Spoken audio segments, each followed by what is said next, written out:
This is 16 through 21 from the second review, where we're talking about the two die, rolling them, getting a sum, and using the fact that they're mutually exclusive with the addition rule. Now, the fact that it points out, and we have talked about this, being mutually exclusive and using the addition rule.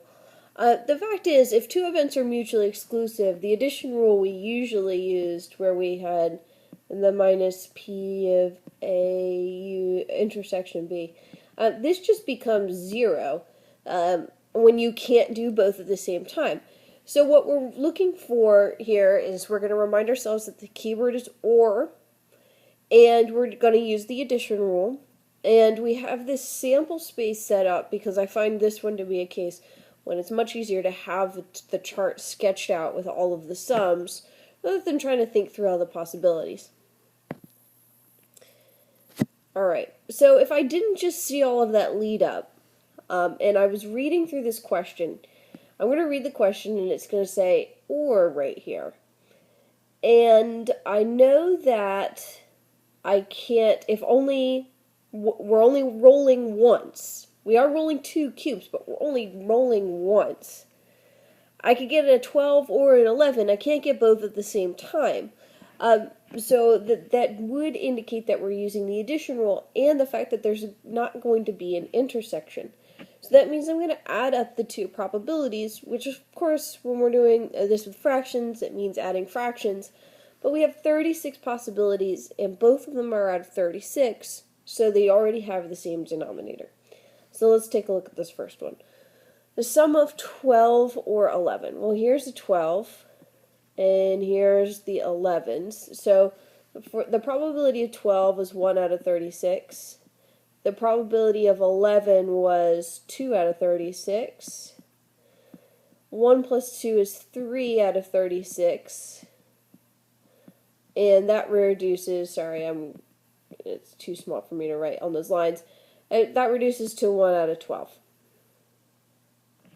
I'll do number 17. We'll do number 17 up here now. So number 17 asks for the sum of 5.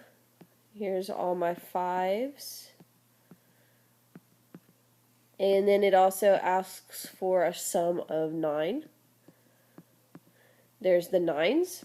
So we're going to add up. We have 4 out of 36 for the 5s. We have 4 out of 36 for the 9s. Oh, I said I was going to do it up here, right? Too late. That's 8 out of 36. Which reduces, they're both divisible by 4, and that gets us down to 2 over 9.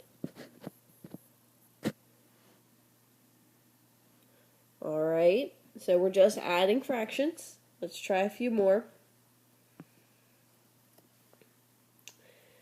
And let's take a look at the sum of 7. Oh, that's a lot. And the sum of 12.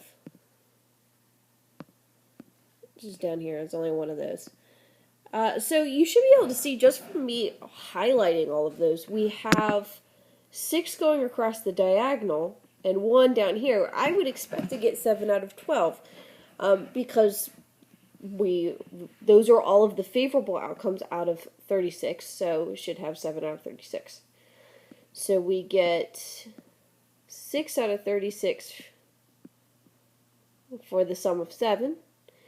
And we're going to have 1 out of 36 for the sum of 12, which is going to equal 7 out of 36 altogether. And there it is. There's the 7. A sum of 1 or 10. Now that we know we can just count them, why don't we just count them? So we have a sum of 1. Oh, none of those. Or a sum of 10. That's 3 out of 36. So we already decided 3 out of 36 was 1 out of 12. And how about a sum of 4 or 11? Well, here's my 4s. Here's my 11s. Oops, that's not what I meant to do.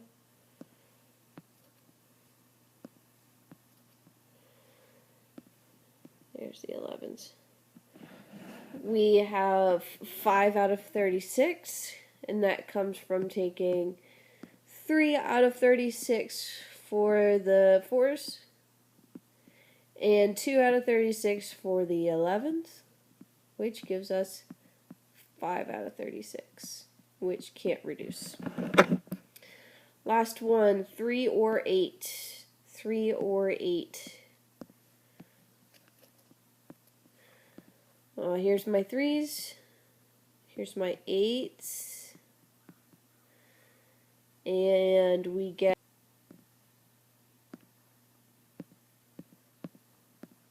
so 2 out of 36 plus 5 out of 36 equals 7 out of 36, which does not reduce. And there you have it. That's the addition rule with mutually exclusive events. We didn't even really need to think about the addition rule, besides the fact that we were adding and not multiplying, and we knew we were adding and not multiplying because of that keyword or.